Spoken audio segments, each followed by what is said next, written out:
Hi and welcome back to my channel. My name is Johanna, also known as Jonis La Bella here on my channel. Today's video is going to be all about why gentle parenting may not work. And I used a little bit of clickbait on the title because it's definitely something that you guys should be clicking.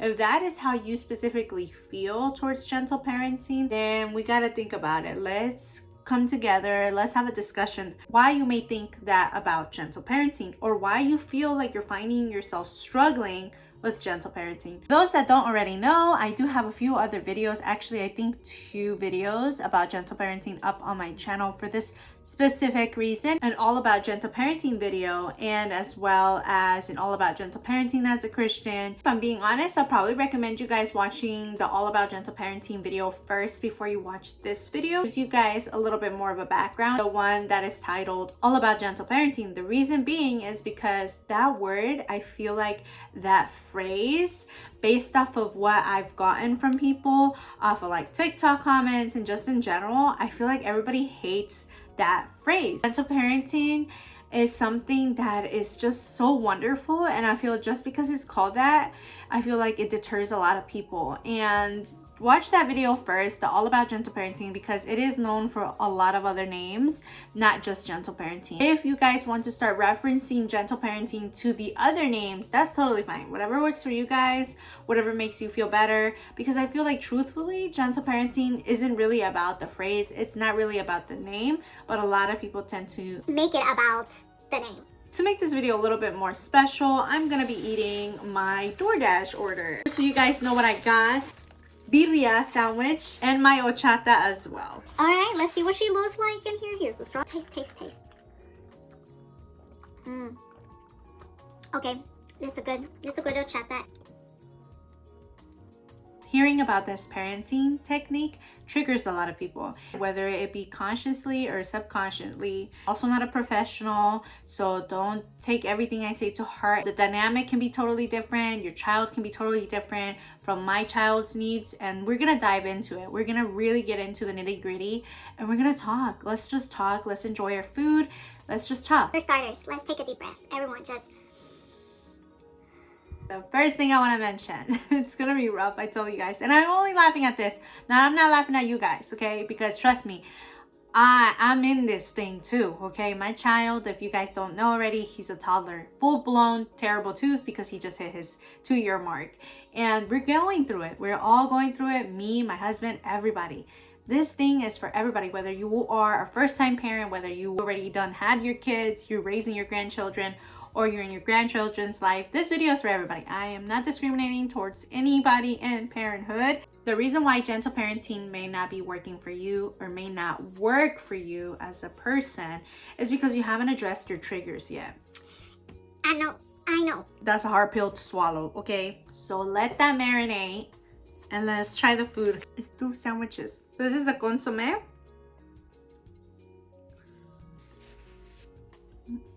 If you have not seen my video about all about me, there's a question on there that says, do you have any quirks? And I said on the video that I tend to hum or dance when I like a food. I did not purposely do that. I did not. I caught myself that time. So that was kind of funny. It's so good. That is so good. I don't even know why I got this, knowing that I'm gonna film, but it's fine. You know, it's good. It's good food. That's all that matters. By the way, I'm gonna literally give examples of my own life, because I don't want you guys to feel like I'm perfect and that I'm going to be a perfect parent, because that is far beyond the truth. And that goes for anybody really that is doing this type of method, and even parenting coaches. And I think most parenting coaches and most legitimate parenting coaches will accept that, will agree to that they're not perfect parents, and that they have flaws themselves, and they have triggers themselves, and that sometimes it doesn't always go as planned. So also be aware of that when you do follow somebody, and also be aware of whether you have other parent friends, like any mommy friends, any dad friends. Be aware of how they talk about their children. Super important. I just heard a podcast. It was a sermon about that specific topic. We should be careful as to what we're saying about our children, whether it be a joke or not, to an extent. Like, you can joke here and there about how hard parenthood is, but you know, when it starts exceeding more than just a joke, and it starts coming off to other parents or other people around you as, oh my gosh, do you even care about your kids? Do you even care about your grandchildren? Like, then that's where we got to take it a step back. Like, we have to look at ourselves and be like, evaluate the situation and be like, okay, am I actually saying this as a joke, or is it starting to get a little too serious? But that brings me into why we should know our triggers and accept our triggers. So a lot of people, believe it or not, I think we all really know what our triggers are. If I'm being honest, it's not hard to find what your triggers are. For me specifically is when my son whines. It's the whining for me. And to me, it's like, oh my gosh, like I could be doing something, and if he's constantly whining and I don't know what he wants, thank God for speech therapy, and thank God for me taking him to speech therapy and working through his speech delay, because that has helped us a ton. It is frustrating, you know, children are gonna be children. Children are gonna be nonverbal when they are out of the womb, and it is up to us as parents to be responsible to how we choose to react to what they're signaling us. So knowing your triggers and being aware of what triggers you helps a ton, and accepting it. Like, you have to accept it. Some of us don't have family that have caused childhood trauma. Some of us have some form of trauma, and it may not be abuse or neglect as a child, which is awesome. But sometimes we could be the first parent generation to have these issues, whether it be due to a mental illness, maybe suffering, or something that we just don't know until we became parents, because it has happened. Postpartum depression, postpartum anxiety is real, and studies have shown that it can last more than a year. It doesn't go away on its own. You know, we have to be aware of this, and because we're in the age of the internet, it is our responsibility. When our children grow up, they will not be able to say, hey, mom and dad didn't know about X, Y, and Z. It'll be kind of weird, because everyone has internet these days. Everyone has accessibility to internet. There's no excuses, especially as our generation or this world evolves. There's no excuses anymore. Like, information is out there, and it's our responsibility as parents to seek that information. Here in America, it's out here. The information's out here via TikTok, via YouTube, via Facebook, via Instagram. Literally any social platform, it's there. I'm hitting all the nerves, all the little nerves you got. I don't know how many thousands of nerves you got, but I'm probably punching one of them right now. I remember seeing and hearing a video on TikTok saying that whatever is triggering you was likely what happened to you as a child, and that's what was triggering your parents. So if my mom maybe did not like, or my father, they at some point did not like me whining, and then I was reprimanded for whining. So it's so crazy how trauma affects everyone. It affects everyone differently. So to some people, they suppress their emotions. They're like, okay, I won't say anything, I won't react. And so you suppress it. Or it could be the opposite, where you're just like, oh my gosh, like I am just like, you get mad. You're like, you can't stand it, you're overstimulated, you're just like, oh my gosh, like this is way too much for me. And so that's where I'm at sometimes with the whining. So that is one thing that I have to look at myself and be like, okay, Joanna, did you freak out? Did you overreact? And honestly, feel bad. I genuinely feel bad. I'm like, I'm sorry, mommy shouldn't have yelled at you like that. Like, you didn't deserve that. It's just, mommy is feeling frustrated. Like, I'm frustrated. And don't tell a child, you're frustrating me, because it basically goes back to them. You don't want that. It's like, have you ever been in an argument with someone and they're like, well, you made me do this? Like, oh, no one likes hearing that, and it makes you even more pissed off, right?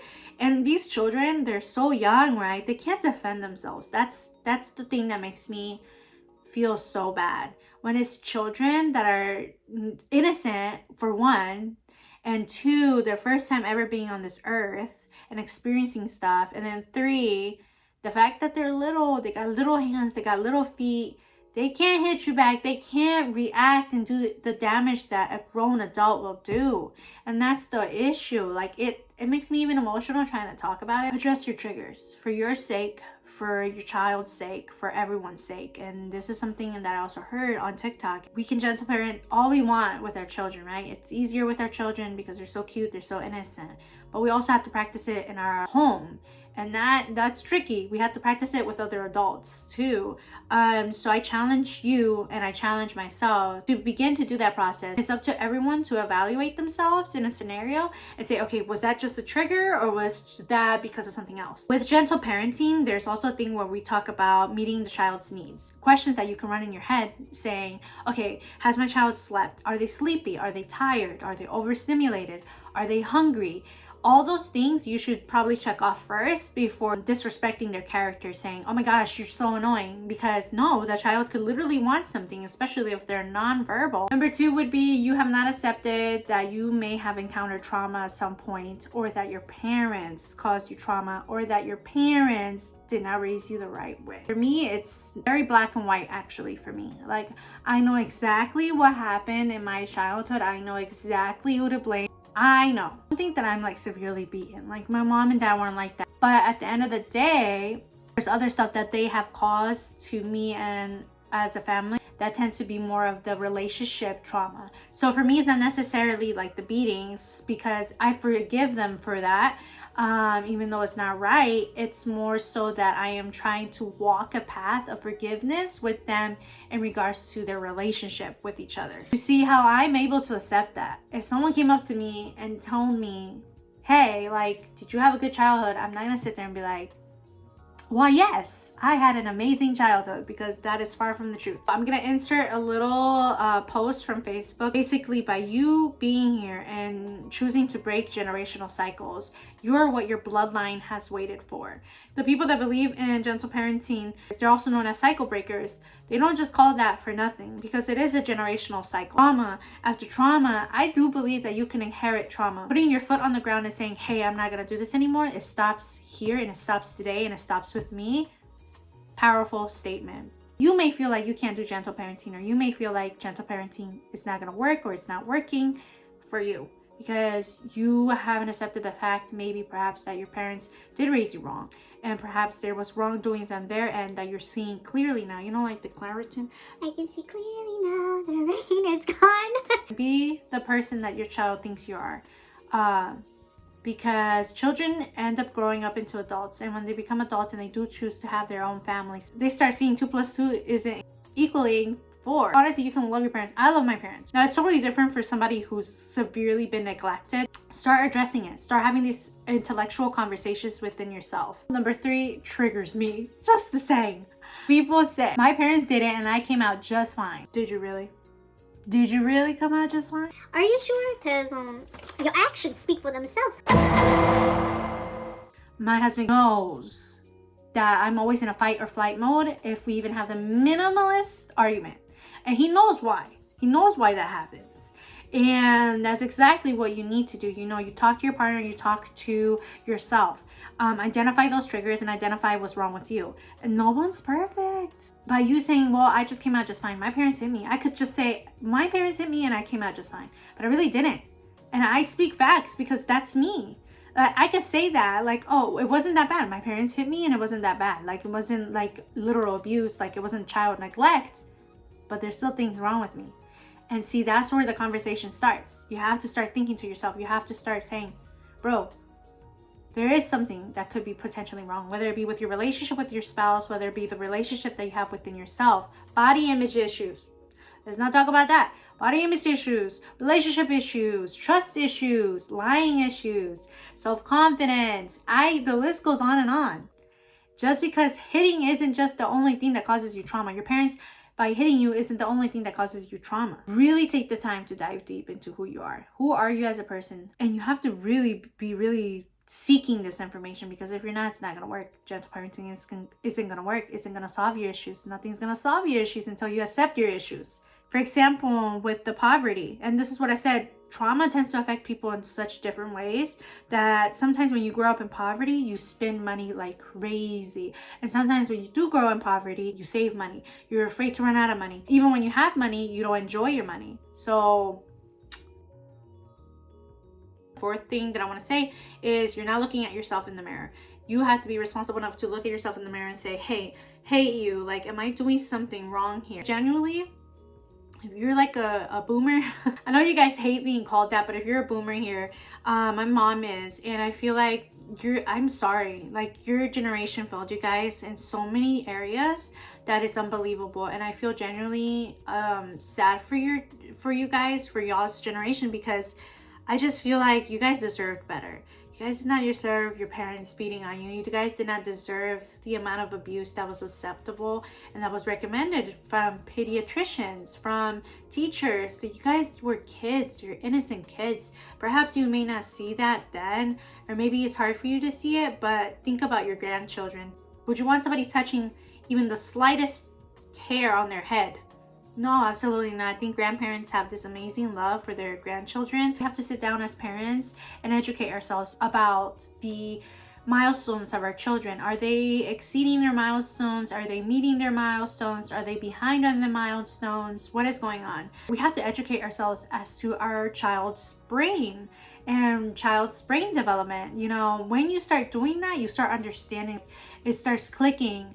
And you start seeing, oh, okay, I see why they're going through sleep regression. Because every single time my son goes through sleep regression, like a severe sleep regression, boom, he becomes smarter by the following week. And I'm just like mind blown. But it's because there's so much going on inside their little bodies that they're constantly growing. I mean, these children, I always say children are like puppies, constantly learning. And can you imagine the amount of stress that causes internally with the child's body? It's kind of like when you're pregnant. You know, you are sleepy all the time. Why? Because you're growing a whole individual inside of you. So likewise with our child or our children, they're literally constantly growing. Tantrums, there's going to be sleep regression, there's going to be hard times where they just don't get the lesson you're trying to let them know. But you have to think, hey, is this an appropriate lesson to talk to my 1-year-old about, or is this an appropriate lesson to talk more to like a 3-year-old or 4-year-old? Milestones is a huge one because, for example, with me, it's a speech delay. I had to sit down and I had to really talk to myself and talk to my husband, like, are we going to get our child into speech therapy? A lot of people are like, oh, don't worry about it. It happens. Boys are boys. They are more delayed than girls, or it'll come soon. So it wasn't like severely bad, but it also wasn't where he needed to be. And you can say you're overthinking it. You're like, I don't care what people say. You know, people were like, there's nothing wrong with him. At one point, I was like, does he have autism?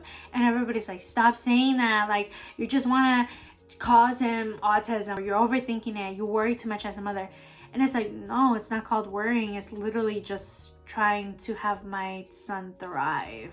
So me and my husband had that conversation and we were like, nope, we're putting him in speech therapy. We don't care other people's opinions. We don't care if it's just a mild case, because what if it's not? I literally told myself, like, what if like 5 words is all he says up until he's 2 years old? Like, then what?